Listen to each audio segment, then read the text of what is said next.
John Ferris, and straight ahead on WVU News, I'll tell you how this historic charity continues to give back to the community.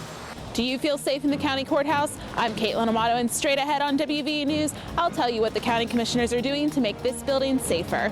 The first charges have been filed in the Nolan Birch case. I'm Jamie Robinson, and next on WVU News, I'll show you how fraternities are reacting to this. Our award-winning WVU News starts now.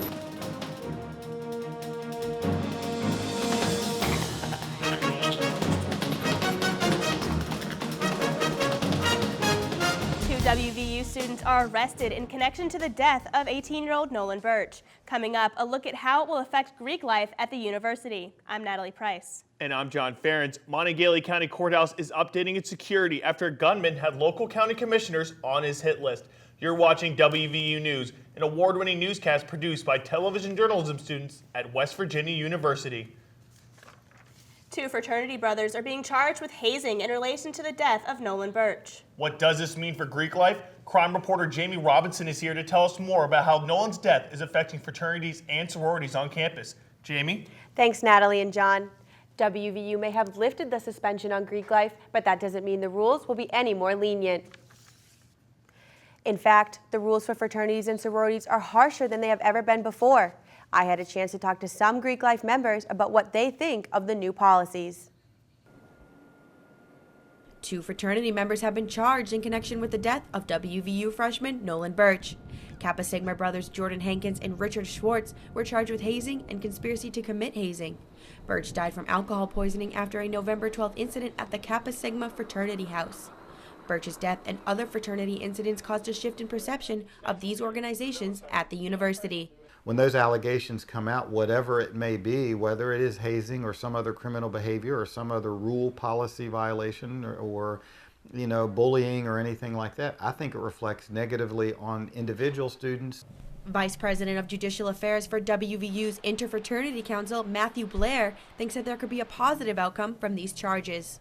What happened because of this boy's life, I hope will potentially save many, many, many lives moving forward, not only on this campus, but on all campuses, because people need to know that things like this can happen. Around 10% of the student population is involved in Greek life, but this semester fraternity saw a much lower number of students rushing to join than in previous years. The lift of the previous ban on Greek life came with the mandating of multiple regulations on fraternities. These rules now include approval of all parties, guest lists for events, and no hard liquor or kegs are allowed at fraternity functions. There is no more normal life. Like I said, before we can't do a lot of the things that we used to do, so I feel like there really is no more normal life for us. I feel like it's really not going to go back to what it was, so it's kind of hard dealing with that. If a fraternity breaks any of these new laws, they can be fined, suspended, or shut down. If these 2 students are found guilty of these charges, they could face up to $1,000 in fines and 9 months in jail. John and Natalie, back to you. Thanks, Jamie. There are more problems than just the act of hazing that many individuals are not aware of. That's right, John. Many people who are taking herbal supplements may actually be doing more harm to their body than good. New York authorities conducted tests that prove that 4 out of 5 supplements do not contain any of the herbs listed on the label. The natural drugs actually contain mainly fillers like rice and wheat, which could pose health problems to those with food allergies. Herbal supplements can get away with this since they do not adhere to the same guidelines as prescription drugs. Studies show there's misleading information on 80% of the products tested. Herbal supplement users are not the only one taking precaution. The Montague County Courthouse is implementing a new security plan. Caitlin Amato is here to tell us what sparked the change in courthouse security. Caitlin. Thanks, Natalie and John. The recent change in security is all due to a local gunman who had a hit list. And on that list were some Montague County commissioners. I had the chance to find out how some of these commissioners are making the courthouse safer for everyone. Montague County Courthouse may seem like a safe establishment, but with crime increasing in Morgantown to 101 crimes committed per square mile, President of the County Commission, Tom Bloom, says the courthouse needs more security to provide for the amount of people they see daily. At no time has anyone stopped downstairs in this building And that's a concern. We also have a tax office where there's a lot of money down there. We have a lot of records. There's just a lot of people coming in and out. The County Commission has met on 3 different occasions to come up with a security plan to improve the safety of the courthouse. It's more secure in the schools. It's more secure in every other building. We're way behind the times. We're probably the most accessible courthouse in the country. And we want to keep it that way. However, we need to make this place secure. Citizens will only be allowed to use these front doors when the new security measures are implemented on March 1st. The public will be greeted with security guards and metal detectors when entering the building.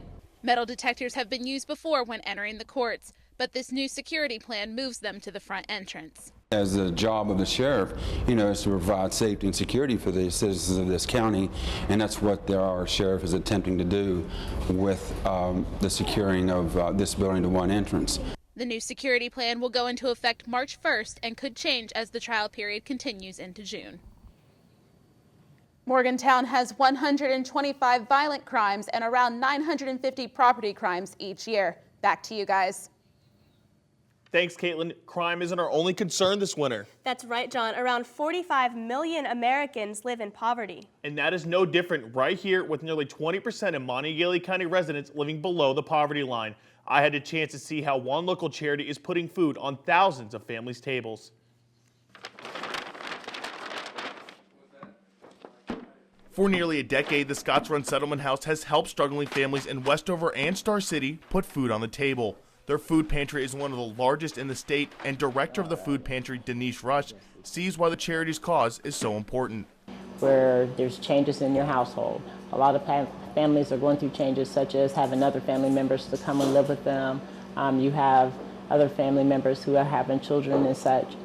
Last year, Scotts Run served over 6,500 individuals, many of which came during the winter months. The food pantry now offers more food and supplies in case families get snowed in and can't make it to the charity. The Settlement House helped 25 new families last month and over 200 families altogether. The supplies they pack help families for over 60 days. A team of 4 volunteers help rush complete orders placed by families. Families can place orders by requesting supplies based on what the settlement has to offer. Volunteers like Justin Layton help pack supplies and deliver them to clients. It's canned food, a bunch of frozen food like sausage, hot dogs, hams, frozen bread, pepperoni rolls, desserts. Just depends on how big the family is on what they receive. Scotts Run also provides programs for seniors and gives away children's school supplies. New programs and more clients are propelling the charity to new heights. We have new clients that come and join us every month. Since 2011, Scotts Run has nearly doubled their client size. The charity will continue to give away 60 days worth of food until spring. Families are not the only ones relying on help from charities. There are now hundreds of food banks on college campuses across the country. While food is becoming more valuable to college students, a degree might not be. 32% of WVU students do not get a job after graduation, and social media could be to blame. Jennifer Clark joins us now from Social Square with the latest in social media and pop culture news. Jennifer?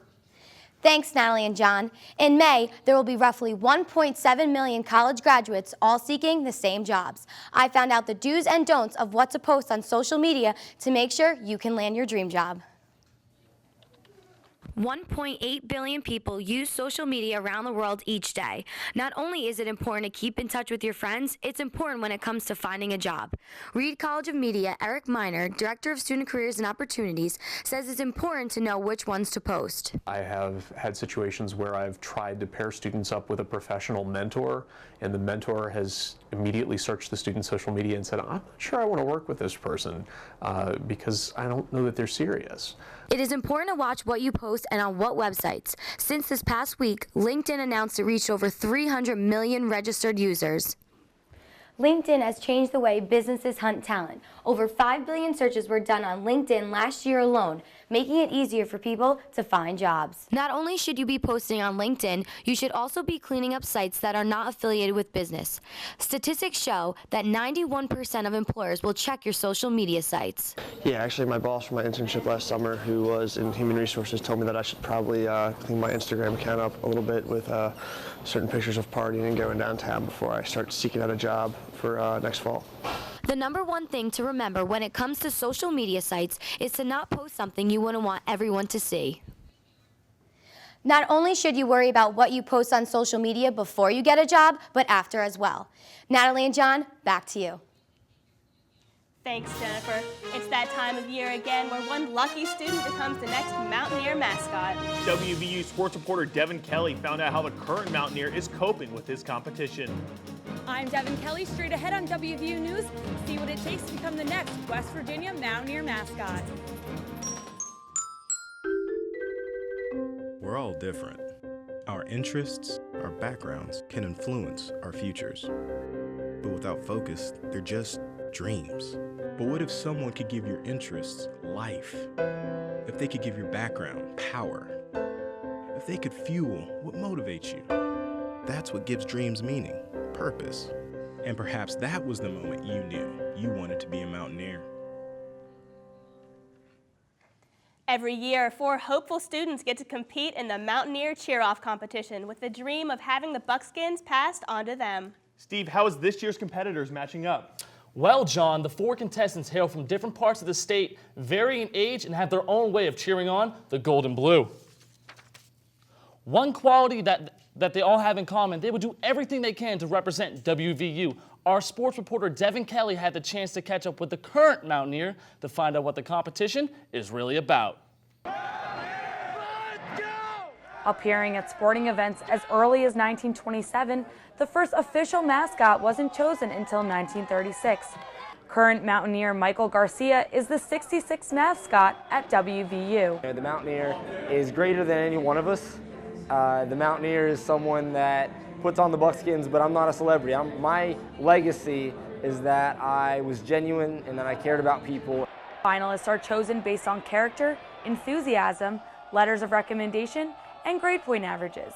Garcia is no stranger to the application process, as this is his 3rd time trying out for the position. Everyone has the opportunity, if they are the best candidate to be the Mountaineer, that they will be the best candidate and they'll come out and they'll take it. The finalists appear at a basketball game and compete in a cheer-off to show their enthusiasm and connection to fans attending the game. It's a prestigious position to be the Mountaineer mascot here at WVU, and holding tryouts every year makes it more transparent among all students at WVU.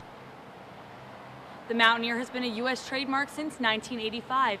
14 years after this bronze statue was built in front of the mountain layer. The student who wins the title of Mountaineer receives a tuition waiver or scholarship and must abide by a strict code of conduct while in the buckskins. The current Mountaineer passes the rifle to the new Mountaineer at the spring football game. Devin Kelly, WVU Sports, Morgantown. Mountaineer selection is only one of the great traditions we have here at West Virginia University. Congratulations to Michael Garcia for being selected as the 2015-2016 Mountaineer. Michael will be honored at the Gold and Blue Spring Game on April 20th. John and Natalie, back to you. We would like to congratulate Juwan Staten for being named the Big 12 Player of the Week. Staten scored 42 points in the wins over the University of Kansas and Oklahoma State. The men's basketball team is still ranked in the AP Top 25 poll. Also, congratulations to WVU's wide receiver, Kevin White, who did extremely well at the NFL Combine. White ran the 40-yard dash in 4.35 seconds. Adidas awarded White and 2 of the other top players with the fastest times by giving them $100,000. After White's performance at the Combine, he's expected to be one of the first receivers drafted. Also, Natalie, National Spread the Word Day is March 4th.